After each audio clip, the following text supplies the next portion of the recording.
Hari ini hari Selasa tanggal 30 Januari 2024. Kita siapkan hati kita untuk mengawali ibadah kita, mendengarkan firman Tuhan pada pagi hari ini sebagai pegangan untuk kita melakukan segala aktivitas kita sehingga berkenan di hadapan Tuhan karena sesuai dengan firman Tuhan. Monggo para pelayan Tuhan, selamat melayani. Tuhan Yesus memberkati. Bu Mei. Marak suara kebenaran.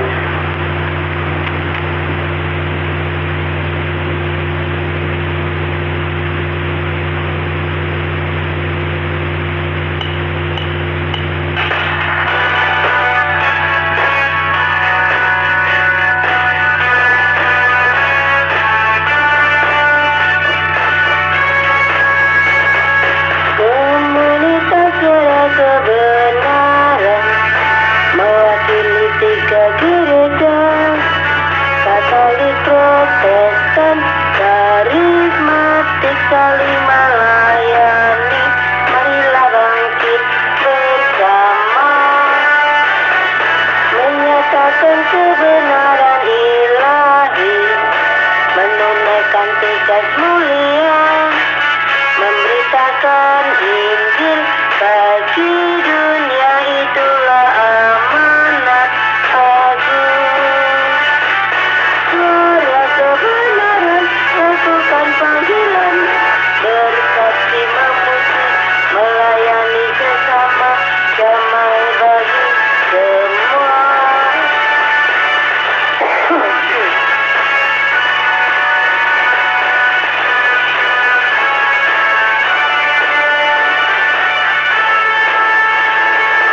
Komunitas suara kebenaran mewakili 3 gereja, Katolik, Protestan, Karismatik, saling melayani. Marilah bangkit bersama, menyatakan kebenaran ilahi, menunaikan tugas mulia, memberitakan Injil bagi dunia, itulah amanat agung.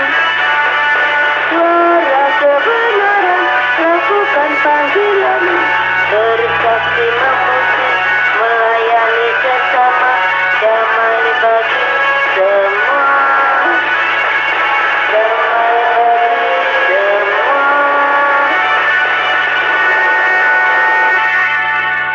Monggo dilanjut. Saat ini ku datang dalam hadiratmu, ku pandang wajahmu tersenyum penuh kasih, ku ucapkan selamat pagi Bapa terkasih. Ku yakin berkat-Mu sepanjang hari ini. Saat ini ku datang dalam hadirat-Mu, ku pandang wajah-Mu tersenyum penuh kasih, ku ucapkan selamat pagi Bapa terkasih. Ku yakin berkat-Mu sepanjang hari ini. Glory, haleluya, glory, haleluya, glory, haleluya, Glory, haleluya. Glory, haleluya. Glory, haleluya. Haleluya. Glory, haleluya. Haleluya, glory, haleluya.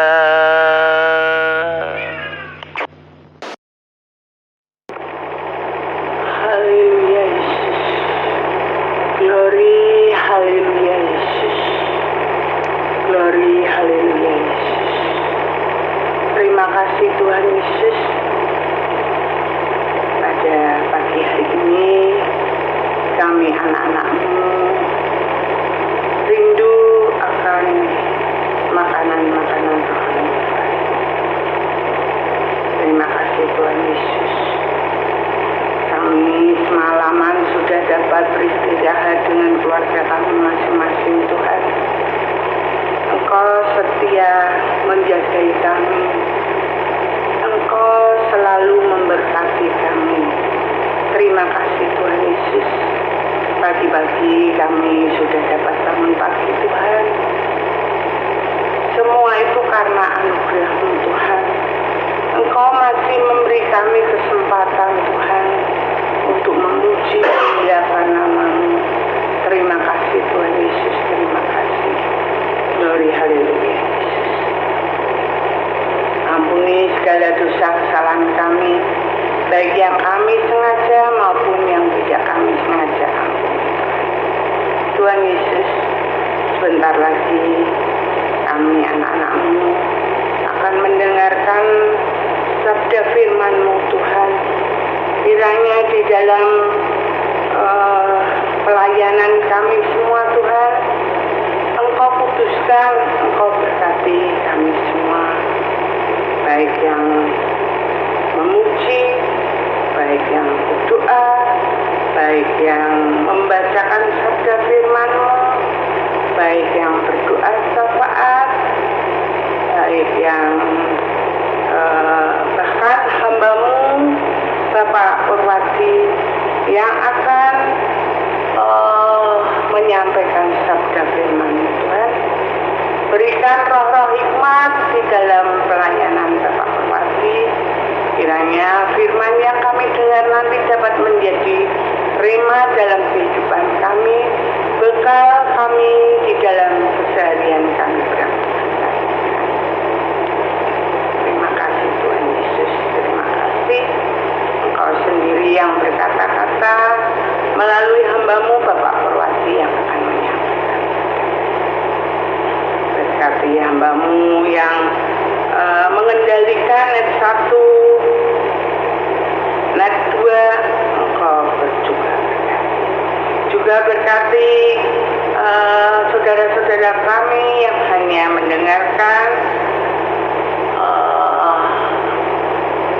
berkati semua Tuhan. Tuhan Yesus, kami juga berdoa untuk saudara-saudara kami yang mungkin pada pagi hari ini tidak dapat mendengarkan sabda firman Tuhan. Engkau tengok satu persatu, kiranya yang sakit Engkau kuatkan, Engkau sembuhkan di dalam nama Tuhan Yesus Kristus. Biarkan mereka juga ikut mendengarkan sabda firman.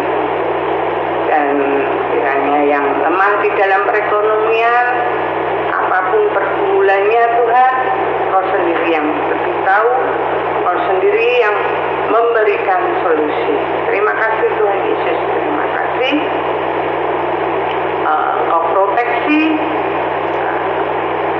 media apapun yang kami gunakan, baik listrik, onta, bahkan HP, apapun yang cuaca, apapun yang kami gunakan, Engkau proteksi, Engkau putuskan di dalam nama Tuhan Yesus.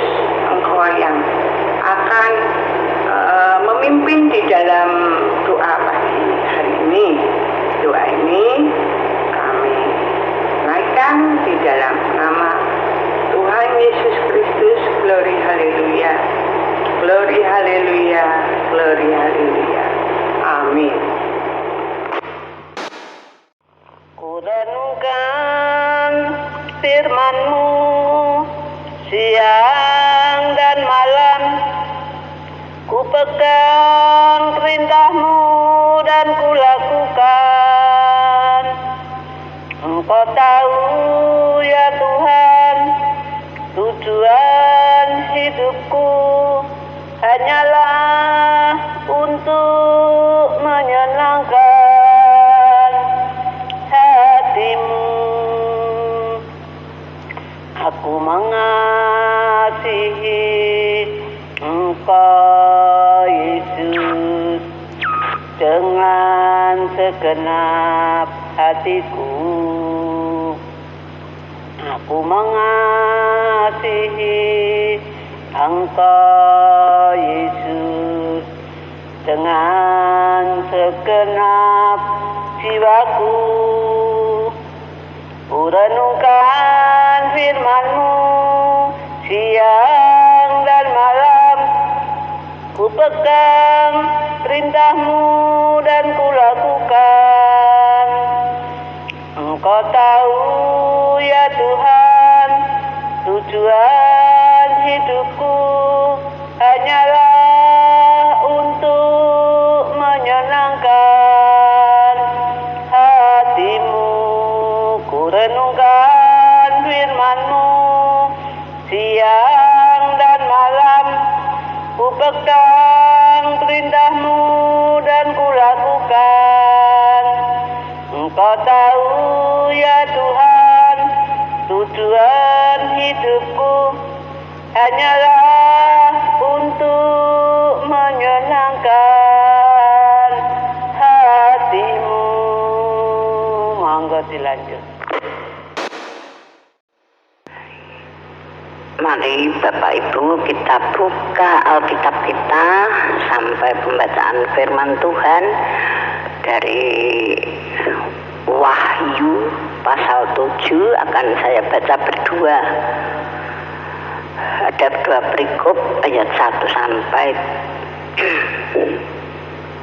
17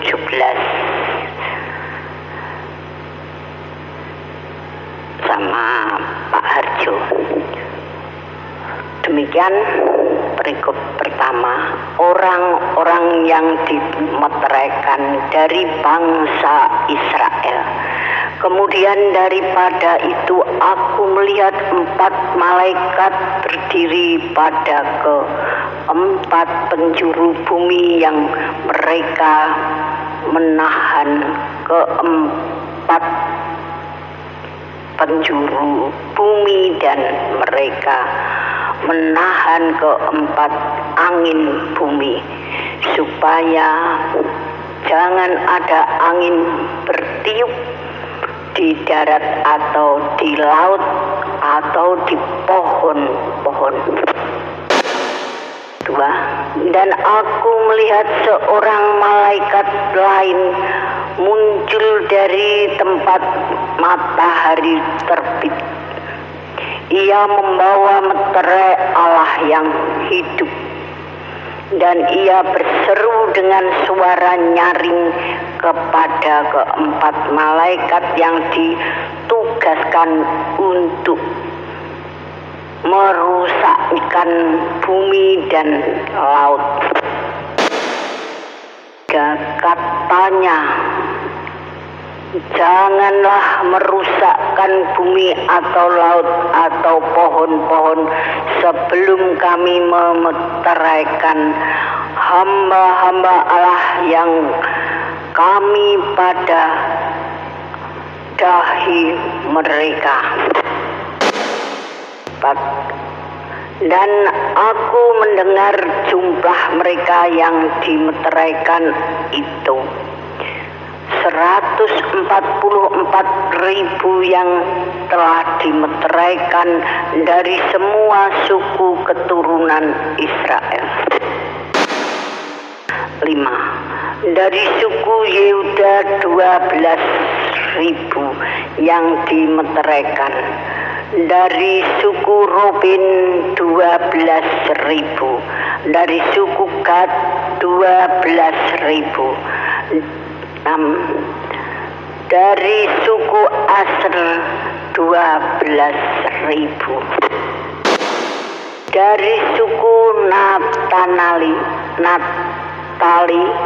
12.000, dari suku Manase 12.000, dari suku Simeon 12.000, dari suku Lewi 12.000, dari suku Isakar 12.000, dari suku Sibilon 12.000, dari suku Yusuf 12.000, dari suku Benyamin 12.000.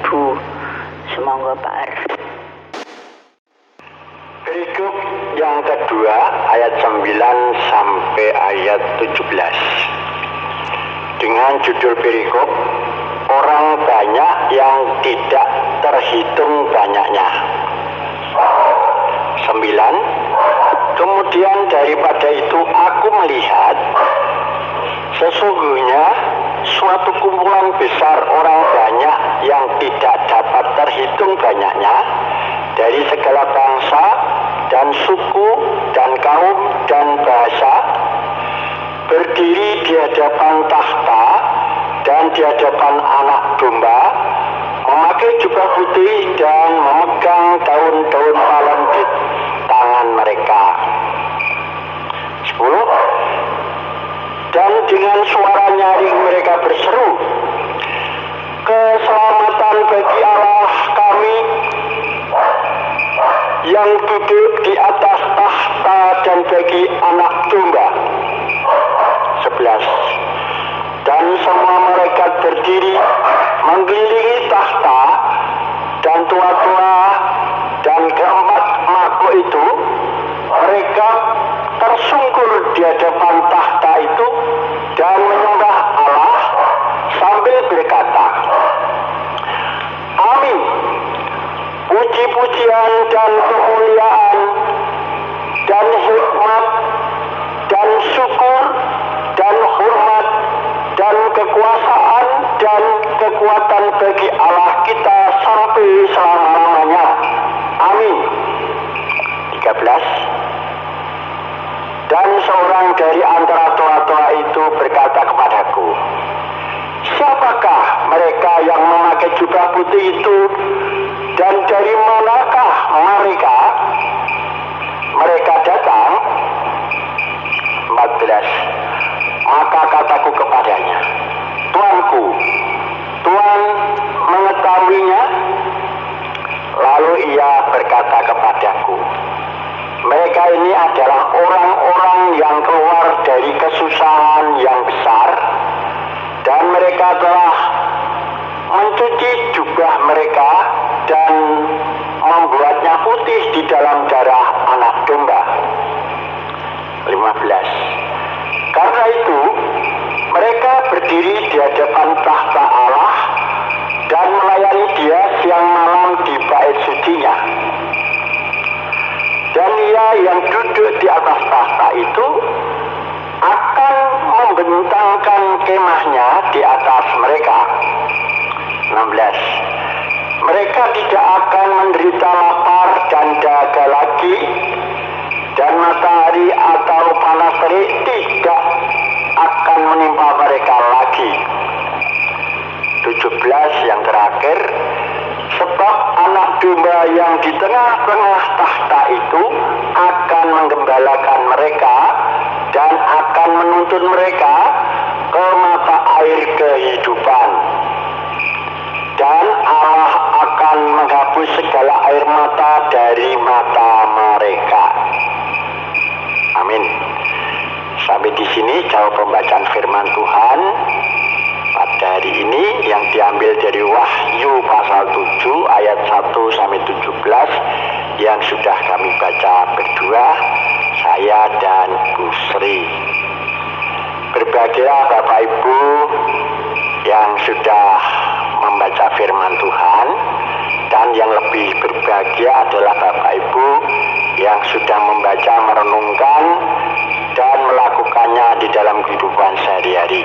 Maka orang itu seperti pohon yang ditanam pada aliran air, yang selalu menghasilkan buah pada musimnya, dan yang tidak layu daunnya.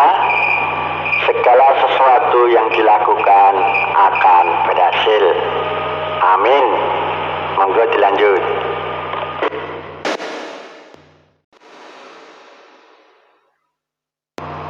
Syukur kepada Allah, terpujilah Kristus Tuhan, Raja mulia dan kekal. Terpujilah Kristus Tuhan, Raja mulia dan kekal. Akulah terang dunia dan jalan kebenaran yang hidup.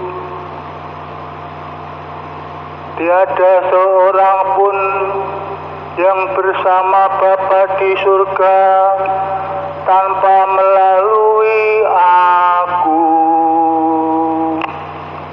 Terpujilah Kristus Tuhan, Raja mulia dan kekal. Pujian pengantar renungan. Pujilah Tuhan Sang Raja yang Maha Mulia.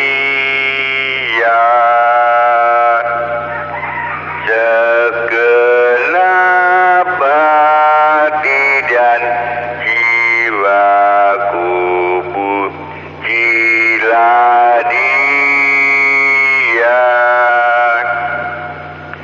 Datang berkaum,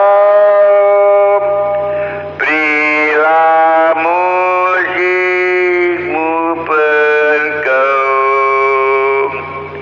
angkatlah puji-pujian.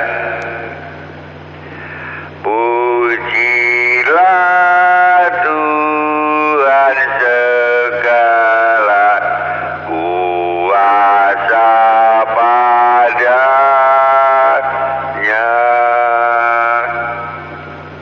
Sayap kasih-Nya yang aman mendukung anaknya.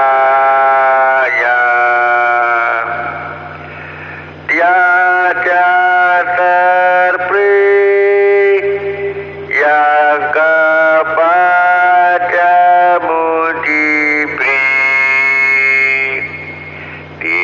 Tidakkah itu kau rasa? Amin. Semoga kabur. Asli. Bagaimana, cek dulu? Jelas. Baik Pak Pur, lanjut. Ya, sebelum kita merenungkan firman Tuhan, kita mohon kepada Tuhan supaya kita diberkati melalui daripada firman Tuhan yang sudah kita baca bersama tadi. Mari kita berdoa. Allah Bapa yang kami puji, yang kami sembah di dalam nama Tuhan Yesus Kristus, kami mengucap syukur dan berterima kasih Tuhan, yang mana kami di pagi hari ini boleh dibangunkan dari tidur, terjaga, dan segera dituntun oleh Roh Kudus untuk datang ke hadirat-Mu, bersembah sujud kepadamu Tuhan. Namun sebelumnya kami mohon ampun di setiap perbuatan kami yang tidak sesuai dengan kebenaran-Mu. Kiranya Tuhan berikan kemampuan buat kami supaya bisa memperlakukan apa yang sesuai dengan kebenaran-Mu, Tuhan. Tuhan Yesus, kami berserah semua keberadaan kehidupan kami ini hanya ke dalam naungan kasih-Mu, dalam perlindungan-Mu, dalam pemeliharaan-Mu, dalam penyertaan-Mu, Tuhan. Ya Bapa, kami merindukan akan sabda-Mu, sebab sabda-Mu sebagai makanan yang bernutrisi di kehidupan kerohanian kami. Bersabdalah buat kami ya Bapa. Kami sudah merasa haus dan lapar akan firman-Mu.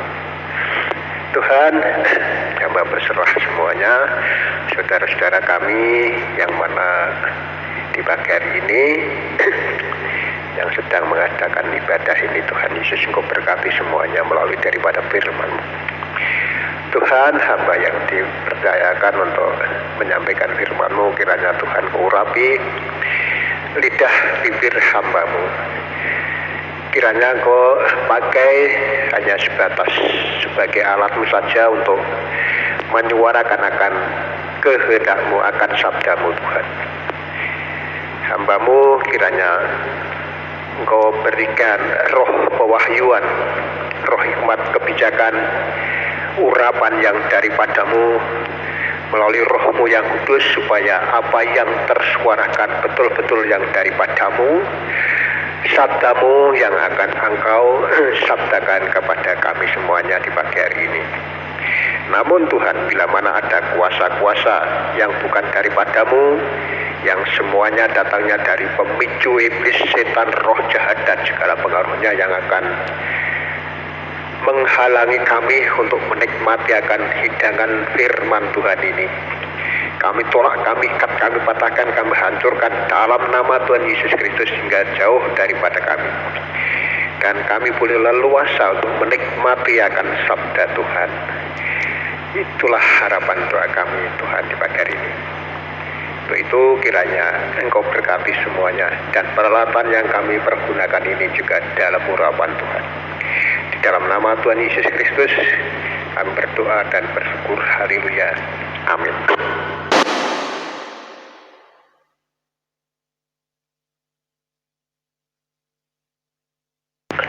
Bapak Ibu Saudaraku yang dikasihi Tuhan,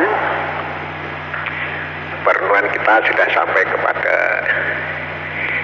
Wahyu pasal yang ke-7 di pagi hari ini, yang mana tadi sudah dibacakan bersama Bu Sri dan Pak Hartono. Tertera ada 2 perikop, ada 17 ayat. Perikop pertama ayat 1-8 dengan judul orang-orang yang dimeteraikan dari bangsa Israel. Dan perikop yang kedua yang dibacakan Pak Hartono tadi adalah orang banyak yang tidak terhitung banyaknya. Bapak Ibu yang dikasihi Tuhan, di dalam pembacaan kita ini tadi, dari perikop pertama dan perikop kedua memang sedikit agak sulit untuk direnungkan Bapak Ibu, karena di sini ada sesuatu kayaknya yang menghalangi kita untuk bisa mengerti di dalam pembacaan di dalam Wahyu pasal yang ke-7 ini. Namun kita terus renungkan dan kita mohon kepada Tuhan supaya kita boleh diberi roh hikmat kebijakan pewahyuan, supaya ada rema di dalam pembacaan kita melalui daripada Wahyu pasal yang ke-7. Yang dikasihi Tuhan, sebelumnya kalau kita bicara masalah meterai itu fungsinya adalah, yang saya tahu itu adalah untuk menguatkan. Ada kuasa, misalnya ada surat penting, itu harus ada meterainya, itu pertanda bahwa surat itu ada kuasanya, ada fungsinya dan sebagainya. Dan meterai-meterai yang lain, surat-surat yang lain juga ada meterai, mungkin meterainya tidak mungkin meterai seperti meterai 100 dan sebagainya yang harus ditempelkan. Meterai-meterai yang lain misalnya bisa tanda tangan, misalnya KTP, itu harus ada tanda tangan siapa itu untuk menguatkan. Ya, terima kasih Bapak Ibu, itu sedikit yang saya ketahui masalah meterai. Nah, di dalam perenungan kita pagi hari ini,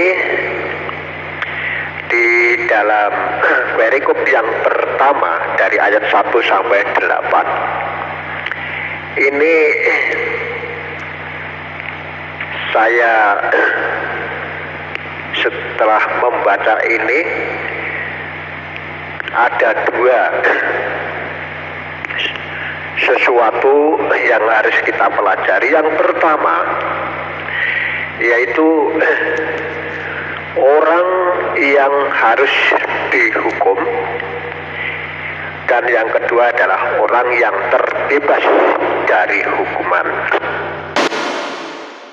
Yang dikasih Tuhan, kalau kita baca ayat 1 sudah jelas di sana.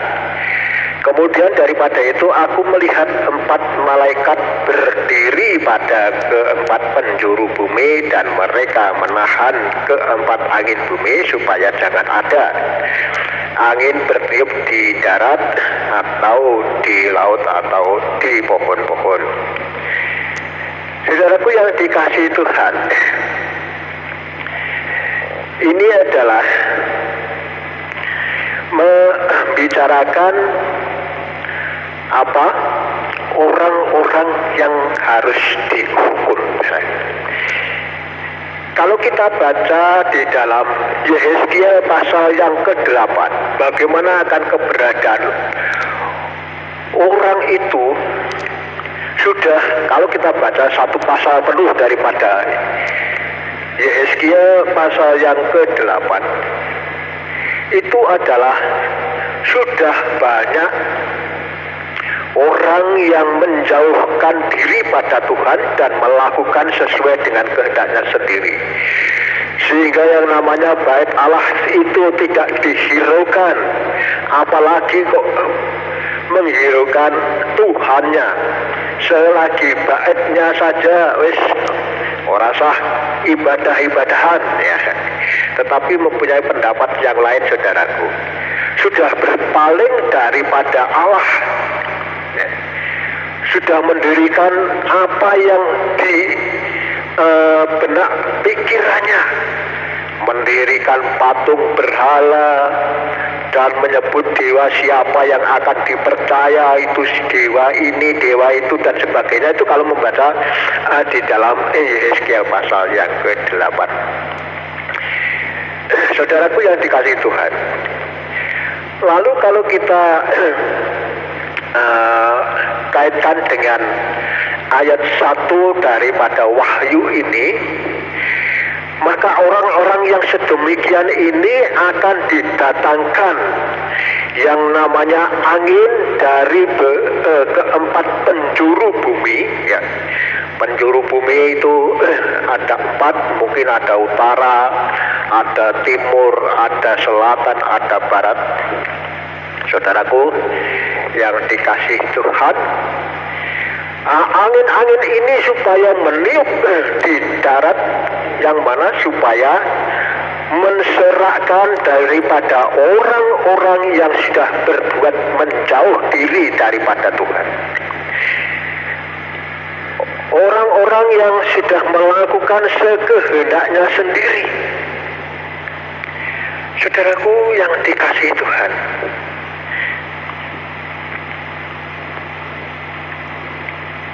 bagaimana kalau kita baca di dalam Yehezkiel pasalnya yang ke-8 tadi sudah jelas bahwa orang-orang yang sedemikian itu harus didatangkan angin dari 4 penjuru supaya diserakkan. Diserakkan itu kalau basa Jawa itu diwocar-acir, di ora arik. Dalam Yeremia pasalnya yang ke 49 ayat 36 di sana dikatakan, ini ada kaitannya dengan Wahyu pasal yang 7 ayat yang pertama tadi. Di dalam Yeremia pasalnya yang ke-49 ayat 36, aku akan mendatangkan atas Elam keempat angin dari keempat penjuru langit dan akan menyerahkan mereka ke segala mata angin ini, sehingga tidak ada bangsa yang tidak kedatangan orang-orang yang berserakan di Elam. Saudaraku, inilah yang akan ditimpa orang-orang yang memang sudah menjauhkan diri pada Allah, orang yang sudah membelakangi Allah, orang yang melakukan hanya seturut pola pikirnya sendiri, hanya benarnya sendiri yang dipergunakan, yang dilakukan, tidak kebenaran yang daripada Tuhan. Ya. Yeremia 49 ayat 36 tadi, didatangkan angin dari 4 penjuru langit supaya menserakkan orang-orang, diporak-porandakan, diocar-acir wong sing kaya ngono kuwi. Saudaraku yang dikasihi Tuhan,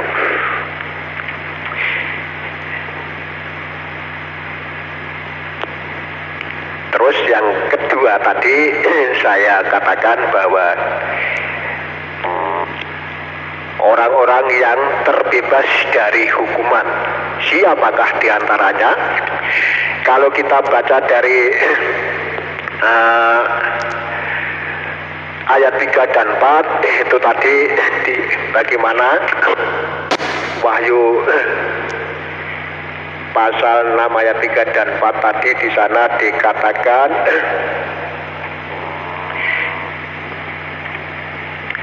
katanya, janganlah merusakkan bumi atau laut atau pohon-pohon sebelum kami memeteraikan hamba-hamba Allah kami pada dahi mereka. Nah, pembacanya kurang penak ya, tak wacane sing rada penak. Katanya, janganlah merusakkan bumi atau laut atau pohon-pohon sebelum kami memeteraikan hamba-hamba Allah kami pada dahi mereka. Rupanya saudaraku yang dikasihi Tuhan, Tuhan itu akan memberi meterai atau kuasa. Itu rupa-rupanya walaupun banyak orang yang harus diserahkan, tetapi masih ada orang yang harus tidak diserahkan, yaitu orang-orang yang merasa gersolo dengan perbuatan-perbuatan orang yang sudah menjauhkan diri pada Tuhan. Orang ini adalah orang yang setia kepada Allah, masih tetap memberlakukan sesuai dengan kebenaran Allah. Itulah yang akan diberi meterai oleh Allah. Bapak Ibu yang dikasihi Tuhan, kalau kita boleh belajar mengenai meterai, tadi saya sudah sampaikan mengenai meterai ini adalah ada kuasa, ada kekuatan. Saudaraku, kalau kita baca ayat dari Wahyu pasal 7 ayat 3 dan 4 tadi, ada orang-orang yang harus dimeteraikan lebih dulu. Coba kita akan baca di dalam Yehezkiel pasal yang ke-9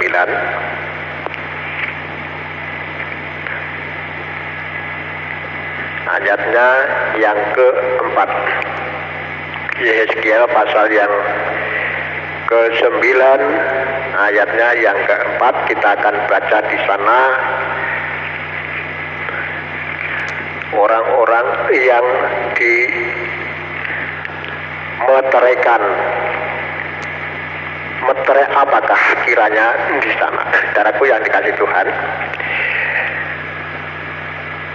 Yehezkiel pasal 9 ayat yang keempat, firman Tuhan katakan, firman Tuhan kepadanya, berjalanlah dari tengah-tengah kota yaitu Yerusalem, dan tulislah huruf P pada dahi orang-orang yang berkeluh kesah karena segala perbuatan-perbuatan keji yang dilakukan di sana. Akan saya baca ulang. Firman Tuhan kepadanya, berjalanlah dari tengah-tengah kota yaitu Yerusalem, dan tulislah huruf T pada dahi orang-orang yang berkeluh kesah karena segala perbuatan-perbuatan keji yang dilakukan di sana. Saudaraku yang dikasih Tuhan,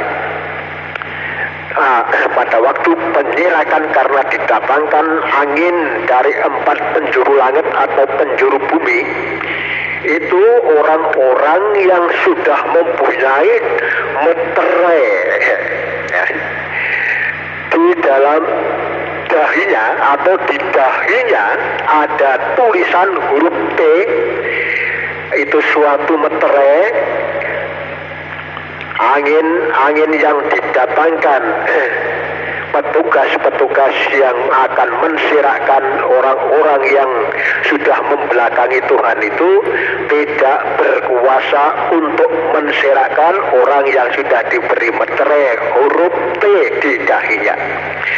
Saudaraku yang dikasihi Tuhan, nah kita akan terus belajar dan belajar pada firman Tuhan di pagi hari ini, kembali kepada Wahyu pasal yang ke-7 tadi. Ya, bagaimana bangsa Israel atau dari suku Israel yang terdiri dari 8 atau terdiri dari 12 suku tadi yang menerima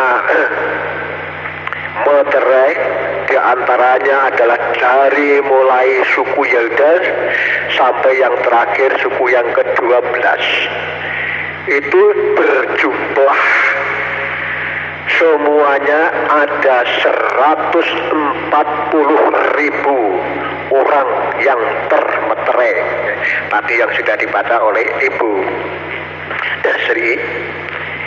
Ya, kalau kita baca dari ayat 5 sampai 8, yaitu masing-masing di antara suku-suku itu adalah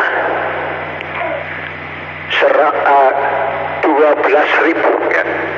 Di masing-masing suku itu yang dimeteraikan itu 12.000. Jadi karena suku Israel ini berjumlah 12, jadi 12.000 kali 12 berjumlah 140.000 orang yang mendapatkan meterai daripada Allah, yang berhak terbebas daripada hukuman, yang bebas daripada pensirakan. Mereka tetap masih menikmati akan berkatnya Tuhan.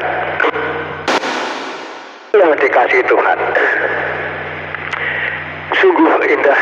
Nah, dari asal 7 ini ayat 1 sampai yang ke-8 ini tadi sudah saya sampaikan, menjelaskan bahwa ini menggambarkan orang yang akan dihukum dan orang yang terbebas daripada hukumannya.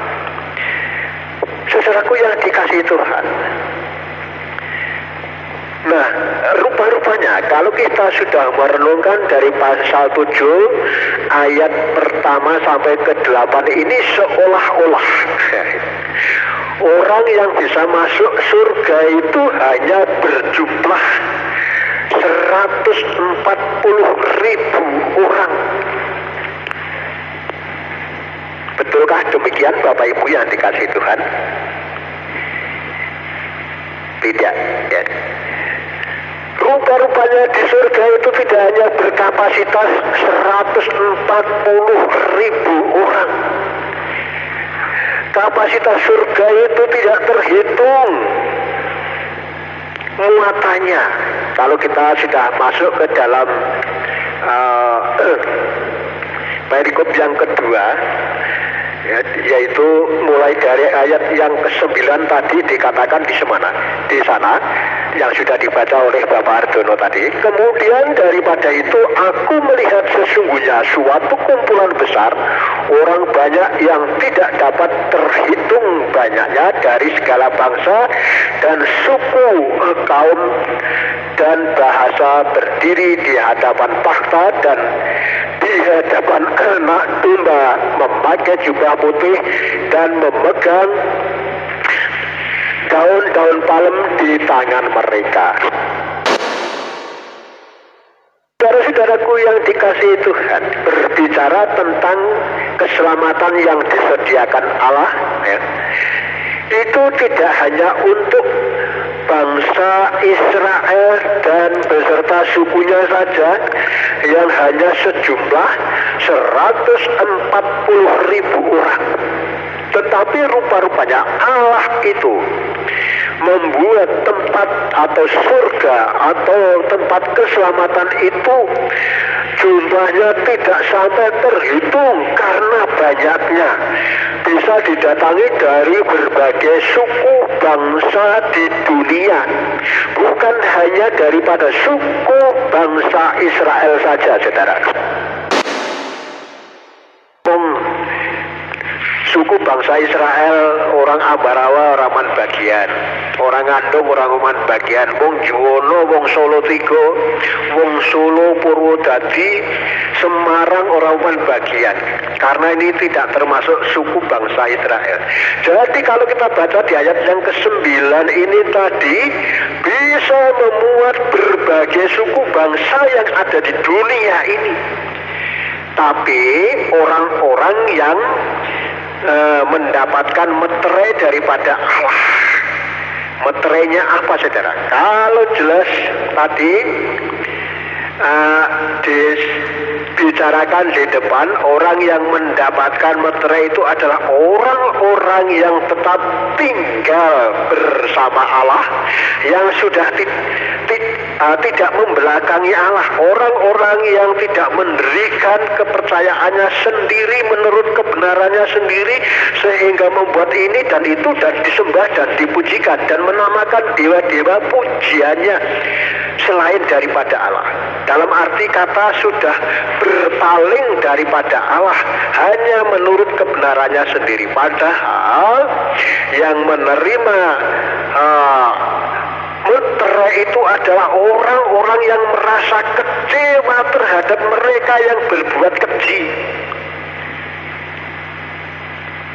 Sekali lagi, orang-orang yang mendapatkan meterai itu adalah orang-orang yang merasa kecewa, gresulo tentang adanya perbuatan-perbuatan keji di hadapan Tuhan. Alias orang-orang yang masih setia mengikuti akan kebenaran Allah, tidak mengikuti daripada kebenarannya sendiri.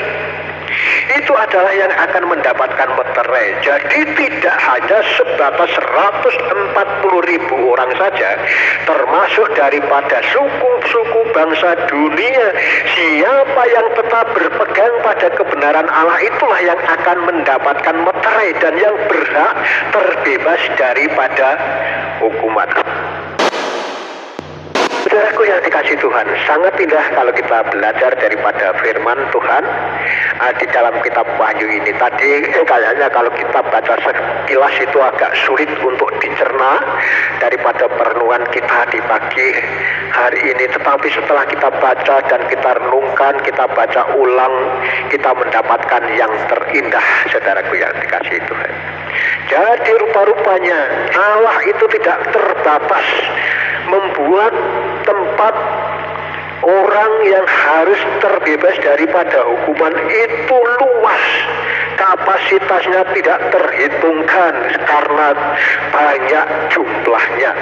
Dari berbagai suku bangsa di dunia bisa mendapatkan bagian daripada meterai itu, saudara.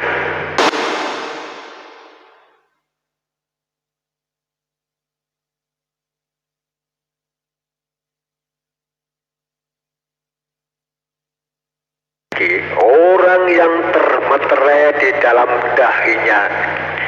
Orang yang termeterai itu adalah orang-orang yang merasa kecewa terhadap orang-orang yang sudah berbuat keji dan tidak mengikuti mereka. Tetapi orang yang tetap masih setia di dalam kebenaran Allah, orang-orang yang sedemikian inilah yang tidak akan diserahkan, orang yang akan menerima keselamatan, yang kapasitasnya tidak terhitung jumlahnya. Bagaimana dengan kita, saudara?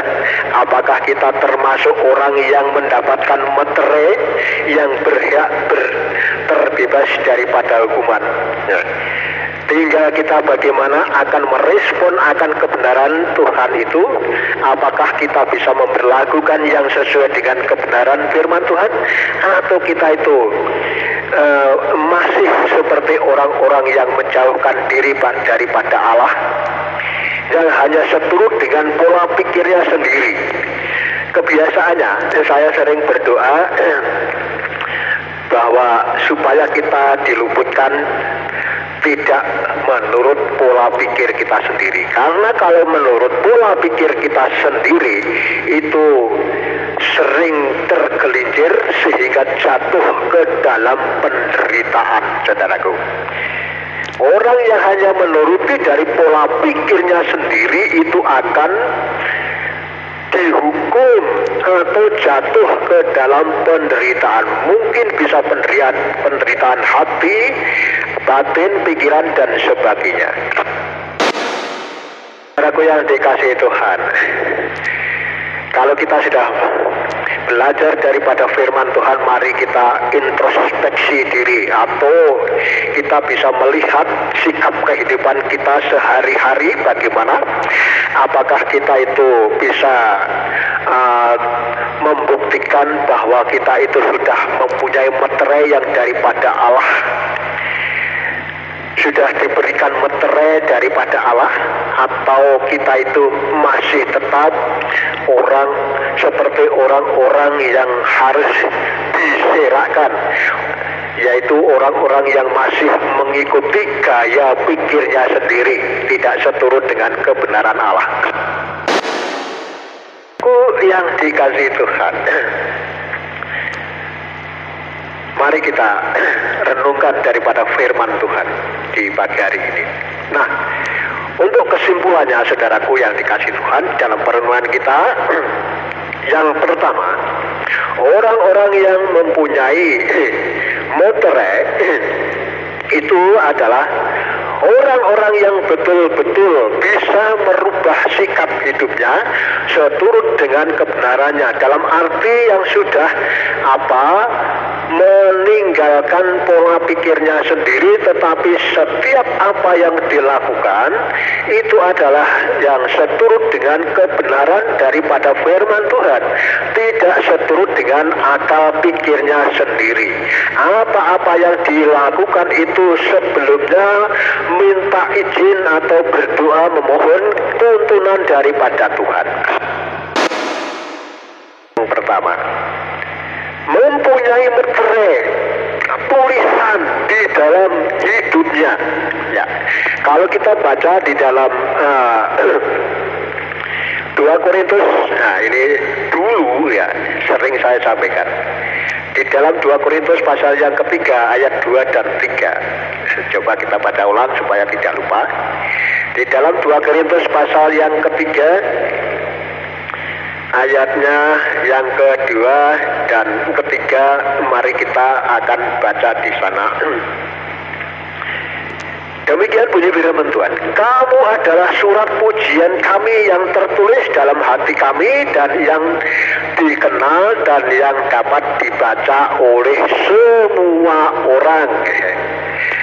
Karena telah ternyata bahwa kamu adalah surat Kristus yang ditulis oleh pelayanan kami, ditulis bukan dengan tinta, tetapi dengan roh dari Allah yang hidup, bukan pada loh-loh batu, melainkan pada loh-loh daging, yaitu di dalam hati manusia.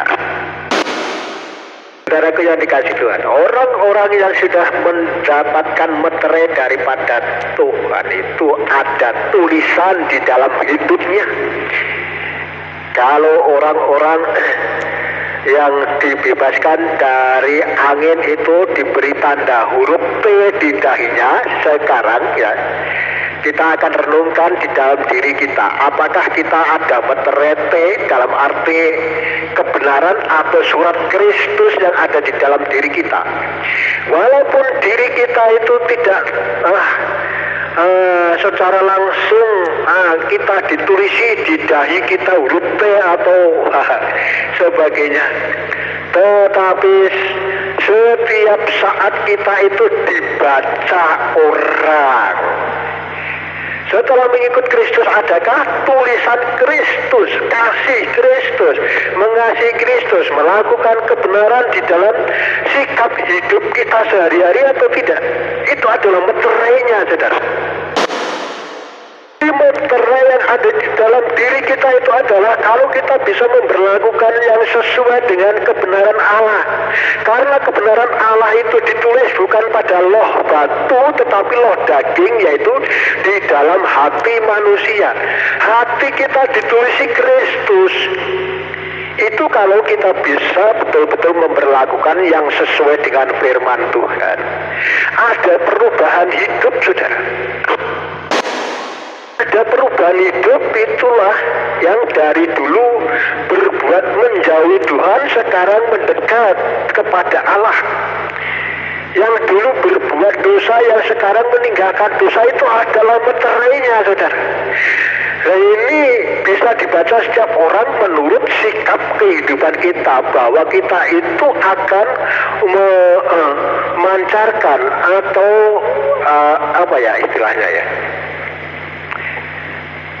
memperlihatkan bahwa di dalam hidup kita itu ada meterai yang daripada Allah. Kalau kita itu sudah ada perubahan hidup, maksudnya perubahan sikap dari jahat menjadi baik, itu adalah meterainya hidup kita yang sesuai dengan kebenaran Allah, saudara. Kalau kita baca di dalam 2 Korintus tadi, bagaimana Kristus, sikap Kristus sudahkah tertulis atau huruf T ada tertulis di dalam hidup kita sebagai meterai kita yang berhak menerima atau yang terbebas daripada hukuman. Bagi saudara-saudara yang dulu menghadiri pertemuan di tempat Mbak Seja, satu bagian ada yang saya sampaikan sesuai dengan ini, siapa yang masih ingat, yaitu mengenai tampil beda ya. Orang yang termeterai itu penampilannya berbeda dengan yang lain di dalam sikap hidupnya. Dulu saya sampaikan dengan ayat firman Tuhan dari Matius pasal yang ke-5, ayatnya yang ke-20, yang di sana tertera pada tulisan, Aku berkata kepadamu, sesungguhnya kalau kehidupan keagamaanmu tidak lebih benar daripada orang ahli-ahli Taurat dan orang-orang Farisi, kamu tidak akan masuk ke dalam surga. Jadi kita itu harus tampil beda, saudara. Penampilan kita itu harus lebih baik, lebih benar daripada yang lain. Kalau kita itu masih sama-sama dengan yang lain, orang lain berbuat jahat masih ikut-ikutan, orang berlaku ini masih ikut-ikutan, kalau tidak sesuai dengan kebenaran Allah, penampilan kita tidak berbeda dengan mereka, Matius 5 tadi katakan, kamu tidak akan bisa masuk ke dalam surga.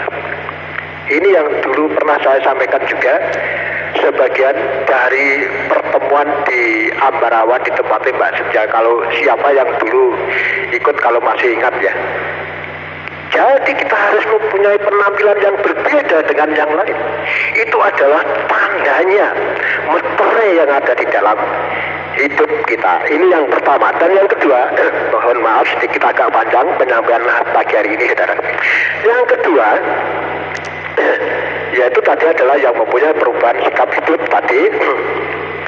Bisa kita baca di dalam ayat yang ke-14 tadi daripada Wahyu pasalnya yang ke-7 tadi ya. Coba kita baca ulang di dalam Wahyu pasal yang ke-7 tadi, ayatnya yang ke-14. Di sana dikatakan firman Tuhan demikian. Maka kataku kepadanya, Tuanku, Tuhan mengetahuinya. Lalu ia berkata kepadaku, mereka ini adalah orang-orang yang keluar dari kesusahan yang besar, dan mereka telah mencuci jubah mereka dan membuatnya putih di dalam darah anak domba. Perubahan hidup, yaitu mencuci jubahnya menjadi putih. Artinya apa ini, saudara? Ada perubahan di dalam hidupnya, ini dicuci dengan firman Tuhan sehingga kehidupannya akan menjadi putih. Coba kita bandingkan di dalam Wahyu pasal yang ke-22 ayat yang ke-14, saudara. Wahyu pasal 22 ayat yang ke-14, di sana dikatakan firman Tuhan, berbahagialah mereka yang membasuh jubahnya. Ya. Berbahagialah mereka yang membasuh jubahnya, mereka akan memperoleh hak atas pohon-pohon kehidupan dan masuk melalui pintu-pintu gerbang ke dalam kota itu. Saudaraku, jadi rupa-rupanya orang yang bisa mendapatkan kehidupan kekal, hidup kekal, itu adalah orang yang membasuh jubahnya menjadi putih, alias ada perubahan hidup, perubahan sikapnya yang sesuai dengan kebenaran Allah. Ini kita akan mundur ke belakang ya, saudaraku. Pada waktu orang berbuat dosa, ya, setelah diperdaya oleh iblis, ya, di tengah-tengah petamanan Eden itu kan ditanami berbagai buah-buahan yang baik untuk dikonsumsi oleh Adam dan Hawa. Tetapi rupa-rupanya di tengah-tengah taman itu ada yang namanya pohon pengetahuan baik dan jahat. Itu yang dilarang Tuhan supaya jangan dimakan. Tetapi bagaimana? Karena tipu daya daripada iblis, orang diperdayanya sehingga jatuh ke dalam dosa, melanggar daripada titah Allah, hingga makan buah itu sehingga jatuh ke dalam dosa. Kaitannya Pak dengan Wahyu pasal 22 dengan ayat yang ke-14 tadi.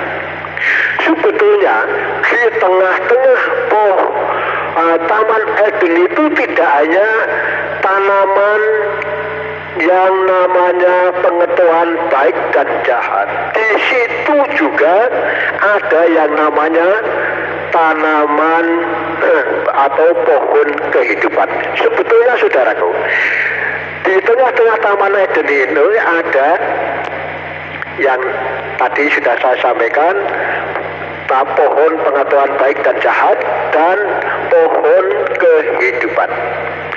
Sebetulnya setelah jatuh ke dalam dosa, bila mana orang tadi yang sudah berbuat dosa bisa menjamah lagi pohon kehidupan ini, akan terbebas dari dosanya, saudaraku. Tetapi bagaimana?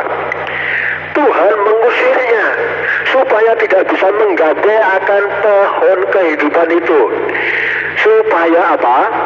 Menerima sanksinya. Orang yang berbuat jahat itu harus menerima sanksinya. Ada upahnya berbuat dosa, yaitu adalah maut, saudara. Jadi tidak harus terus segampang itu untuk mendapatkan lalu bebas, tidak seperti itu. Harus dihukum lebih dulu.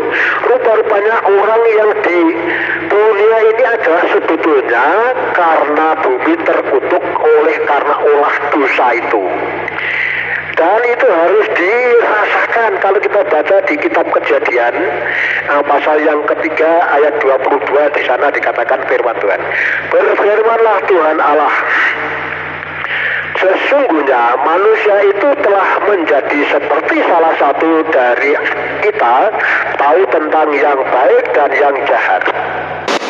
Sekarang jangan sampai ia mengulurkan tangannya dan mengambil pula dari buah pohon kehidupan itu dan memakannya sehingga ia hidup untuk selama-lamanya. Jadi ini tidak semudah itu. Tuhan memang mengusirnya, dijauhkan dulu supaya apa? Manusia setelah jalan dosa, jatuh ke dalam dosa itu harus menerima sanksinya. Sanksinya apa, saudara? Bumi terkutuk. Sehingga manusia itu kalau untuk mendapatkan makanannya itu harus jerih payah, bekerja keras, mengeluarkan keringat dan sebagainya. Ini adalah sebagai konsekuensinya setelah jatuh dalam dosa. Tidak semudah untuk menggapai pohon kehidupan itu sehingga terbebas daripada sanksi dosa itu. Harus bisa memberlakukan sesuatu yang harus dibayar, yaitu apa? Mencuci jubahnya. Harus ada pembaharuan di dalam hidupnya, mencuci jubahnya, mencuci perilakunya setiap saat.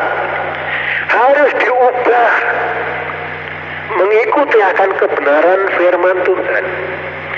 Dicuci supaya menjadi putih, supaya betul-betul ada perubahan sikap hidup. Karena kalau sudah jatuh ke dalam dosa itu terus rasa-rasa bangkit ya. Alah aku kadung dan terus no. Ada istilah kata-kata sudah basah mandi sekali. Wis kadung terus aduh sisa, tidak seperti itu, saudara. Tetapi betul-betul harus terangkat ya, dari basah itu supaya menjadi kering, atau membasuh jubahnya yang sudah kotor itu menjadi baik. Itulah yang akan berhak menerima pohon kehidupan tadi.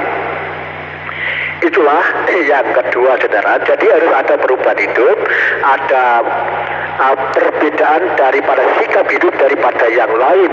Orang-orang yang masih mengikuti daripada pola pikirnya sendiri itu tidak kita patut teladani, tetapi kita meneladani yang mana kita ada perubahan hidup, yaitu mengikuti akan kebenaran daripada Allah. Itulah, saudaraku, yang berhak terbebas daripada hukuman. Jadi yang pertama tadi adalah yang mempunyai tulisan di dalam hidupnya sebagai surat Kristus atau meterai Kristus di dalam hidup kita. Yang kedua, kita harus memang betul ada perubahan hidup, tampil beda dengan yang lain. Jadi kita tidak ikut-ikutan arus dunia ini, tetapi kita lawan arus dunia ini. Kita mempunyai kehidupan sendiri yang seturut dengan kebenaran akan firman Tuhan. Itulah yang harus kita ikuti. Itulah renungan kita, saudaraku, di pagi hari ini di dalam Wahyu pasal yang ke-7 ini. Jadi orang-orang yang bisa masuk ke dalam keselamatan, masuk ke dalam surga, gampangnya bicara, itu adalah orang yang mempunyai meterai hidup. Orang yang mempunyai perubahan hidup, mencuci jubahnya menjadi putih. Dalam arti kita kembali ke dalam kebenaran Allah, kembali ke dalam firman-Nya. Kalau kita itu masih membelakangi daripada firman-Nya, kita itu termasuk orang-orang yang harus disirakkan, orang-orang yang harus diporak-porandakan. Saudaraku yang dikasih Tuhan, dua hal ini kiranya boleh memberkati kita semuanya. Mari kita berdoa. Allah Bapa yang di surga. Hamba-Mu sudah berhenti berkata-kata, namun kami sungguh yakin dan percaya bahwa Roh-Mu yang kudus akan terus-menerus menuntun pada kami, supaya kami betul-betul ada perubahan hidup. Sikap dunia ini menjadi sikap surga. Kami boleh mempertahankan meterai yang daripada Allah. Kami menjadi surat Kristus, huruf P di dalam hidup kami. Terima kasih Tuhan, terima kasih. Hamba berserah kiranya Tuhan memberkati daripada setiap anak-anak-Mu yang sudah mendengarkan firman Tuhan di pagi hari ini. Berkat Tuhan melimpah buat kami semuanya, sehingga kami boleh menikmati hidup ini dengan sukacita, suka damai, karena suka-Mu yang sudah Engkau berikan kepada kami. Terima kasih Tuhan, terpuji nama-Mu dengan sabda-Mu. Engkau yang kudus, yang agung, yang mulia, kekal selama-lamanya. Dalam nama Tuhan Yesus Kristus kami berdoa dan bersyukur. Semua saudara yang sudah diberkati melalui daripada firman Tuhan, mari kita katakan amin. Amin. Amin. Amin. Amin. Pujian untuk merespon kebenaran firman Tuhan. Haleluya. Penebus dosa. Haleluya.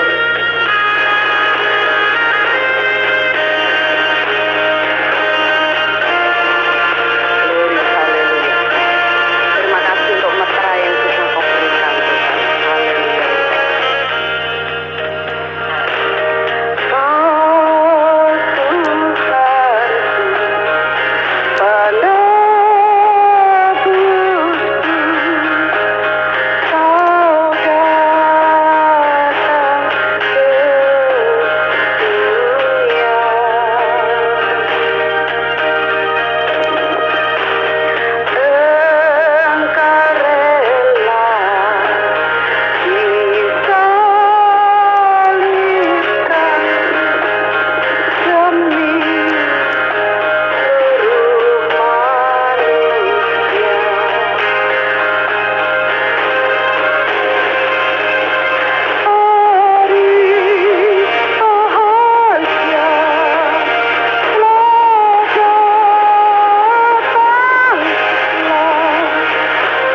Tuhan Yesus memberkati kita semua.